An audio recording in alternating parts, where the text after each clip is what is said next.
Hi guys, welcome back to another video, or your first video, I don't know. Welcome if you're new here, welcome either way. This video is going to be my February 2022 book unhaul.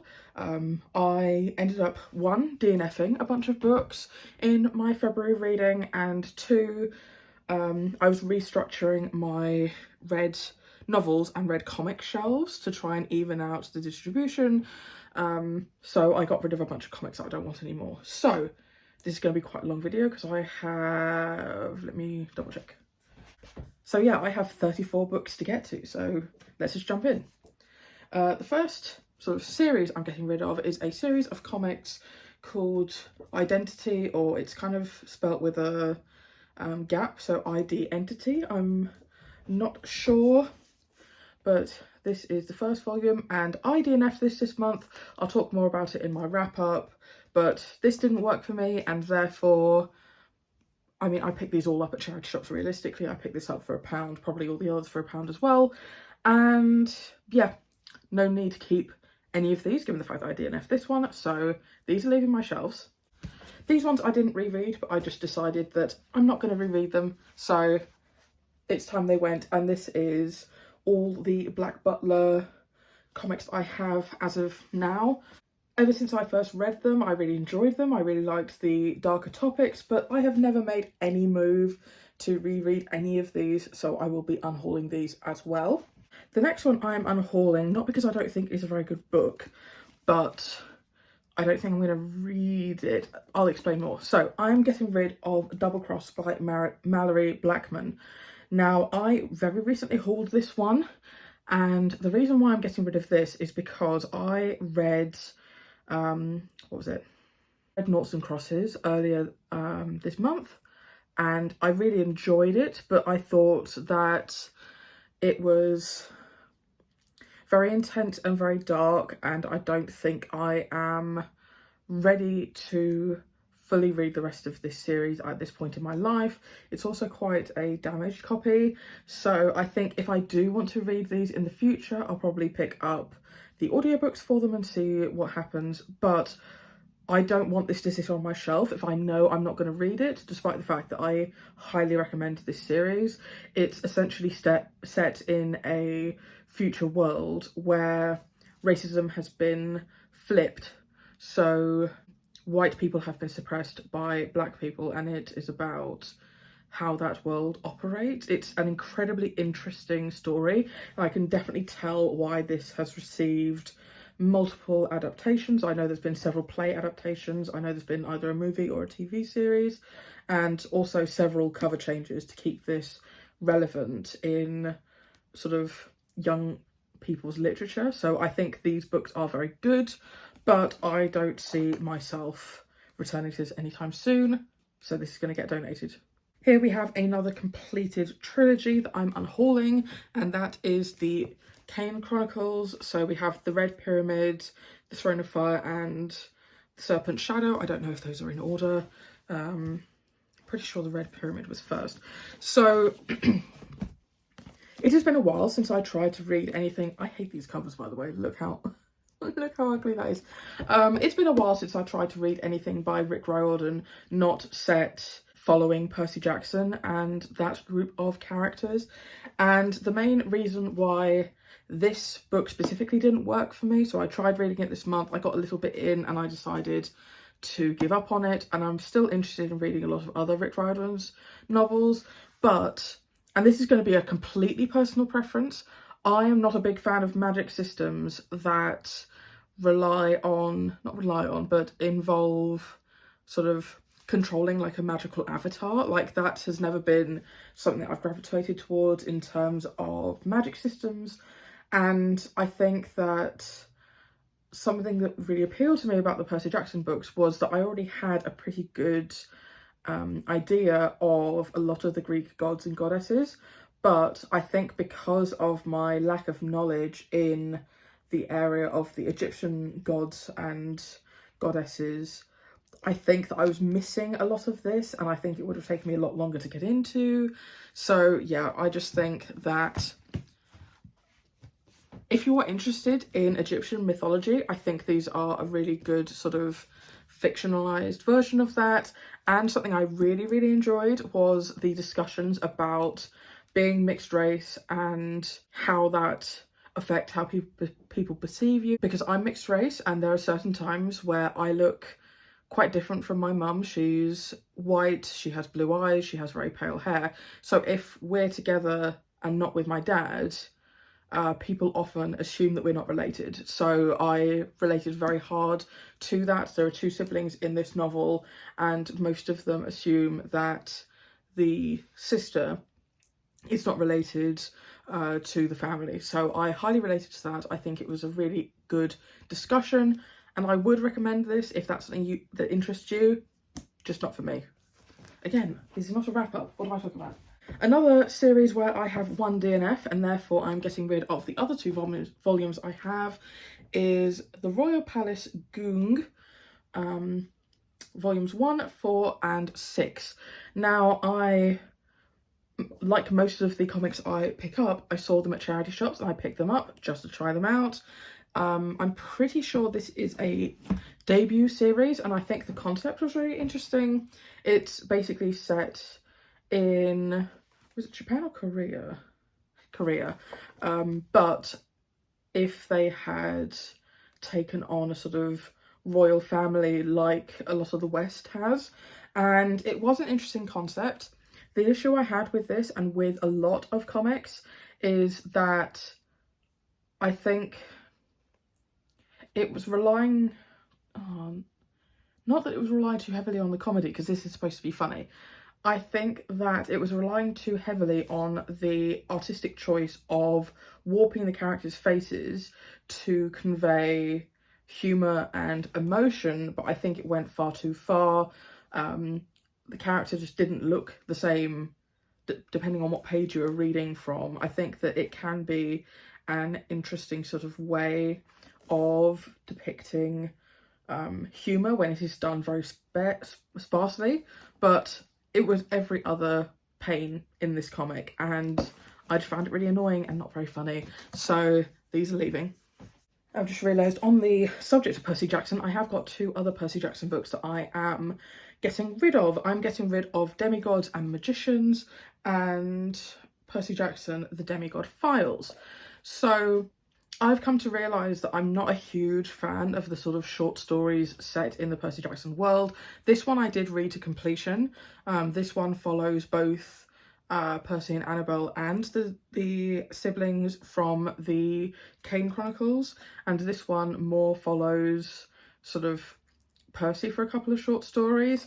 And yeah, these were both just,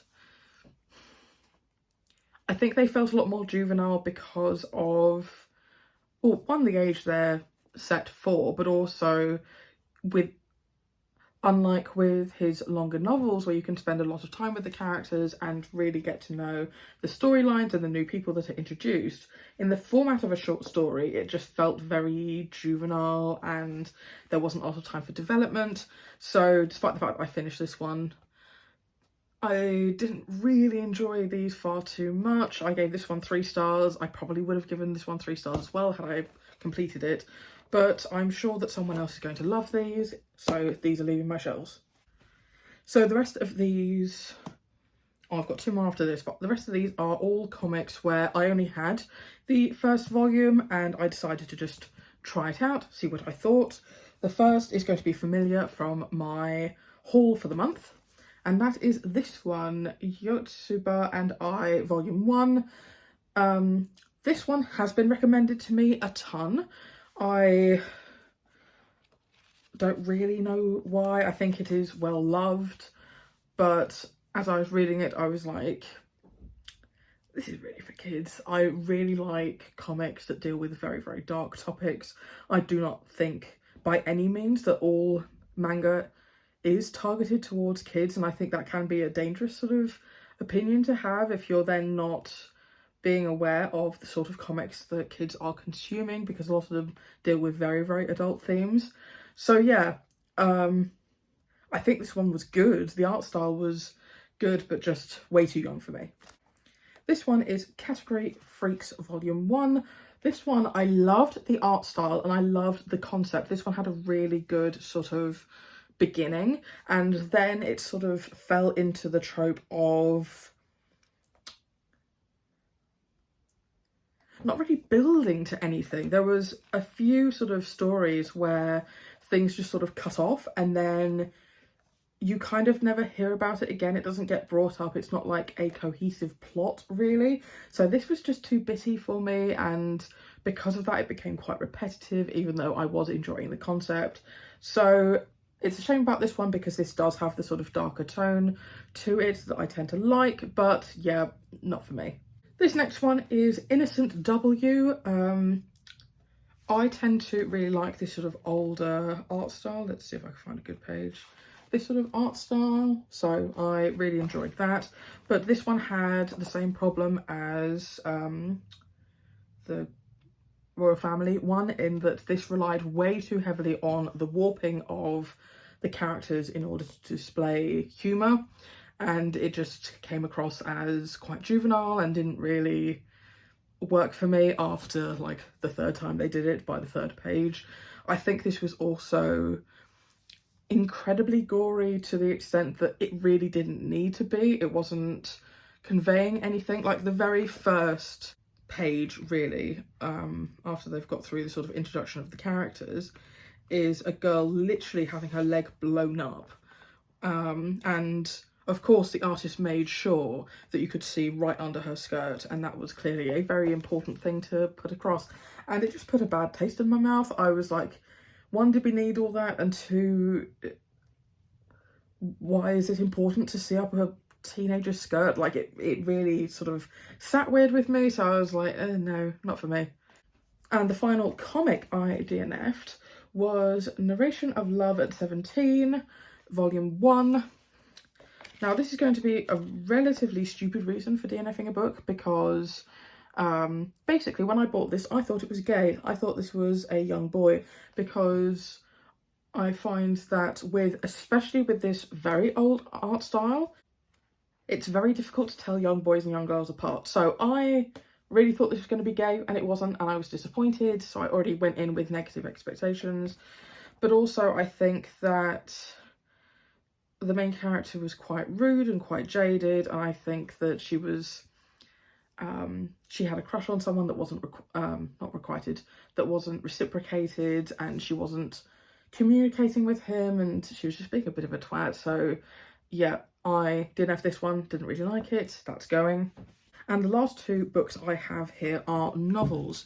So the first one I have is It's Okay to Be Gay, Celebrity Coming Out Stories, edited by Alison Stokes. And this one was sort of released as a fundraiser, and I think this, in its concept, is great. I think that providing young people with role models that they can look up to and hearing their stories and relating to those stories, I think is really important. And I picked it up to sort of see if it's something that I would like to recommend to young people, which I think I do. However, I should have realised this is basically a selection of very short memoirs of just here's facts about my life, and I don't like memoirs that are like that. That's a personal preference. I tend to enjoy memoirs that have something they want to say, and yes, this kind of did have something to say, but I think that it just didn't really fit into the social commentary side of memoirs that I tend to enjoy more. So I will be donating this specifically to an LGBT bookshop, so that this can get into the hands of someone who could really need this.